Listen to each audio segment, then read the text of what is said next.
USC Trojans superstar JuJu Watkins' knee injury drastically changes USC's March Madness run.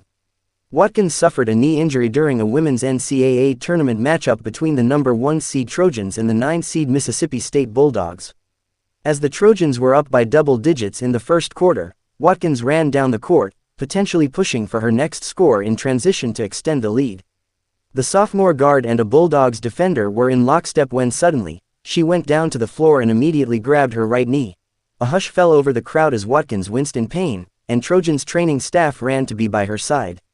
She was down for several moments before being helped to her feet, unable to bear weight on her injured leg.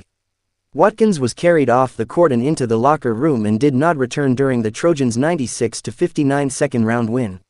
It was unclear what specific injury Watkins suffered, but it immediately made the Trojans' Sweet 16 picture hazy and national championship chances ever murkier. Watkins already had hand and ankle injuries from USC's first-round matchup during March Madness. Questions about the Trojans' postseason and Watkins' health are inevitably starting, including the loudest ones: what will USC look like without JuJu Watkins if she misses time? Who could replace her? The answers to those questions aren't easy. Replacing a generational talent is daunting. Follow the madness. NCAA women's basketball scores, schedules, teams and more. Kiki Iriafen could play more important role. However, if USC wants to keep its championship hopes alive, it starts with forward Kiki Iriafen. Head coach Lindsey Gottlieb likely will call on her early and often, and ask the team to play inside out, feeding Iriafen in the paint for quick, easy points, exploiting matchups and pushing her to lean into her rim protection duties. Gottlieb also might ask Iriafen to dig deeper into her skill set, drawing on her for more mid-range jump shots to help with the loss of Watkins' production. Additionally, although Iriafen is not typically a three-point specialist, seeing her take more risks from beyond the arc wouldn't be shocking. Replacing the Trojans' star guard's three-point abilities potentially will take a village.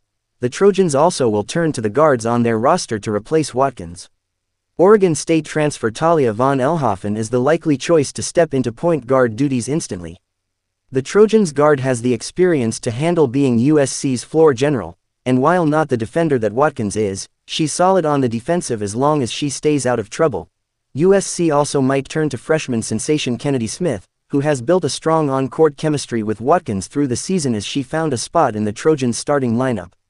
Like von Elhoffen, she's also good on both sides of the ball. Finally, Gottlieb also could ask Watkins' current backup, Malia Samuels, to step into her role, keeping things as status quo as possible. The Trojans have little time to think about a plan for life without Watkins. On Saturday, they play number 5 seed Kansas State in the Sweet 16 at 8 p.m. ET on ESPN.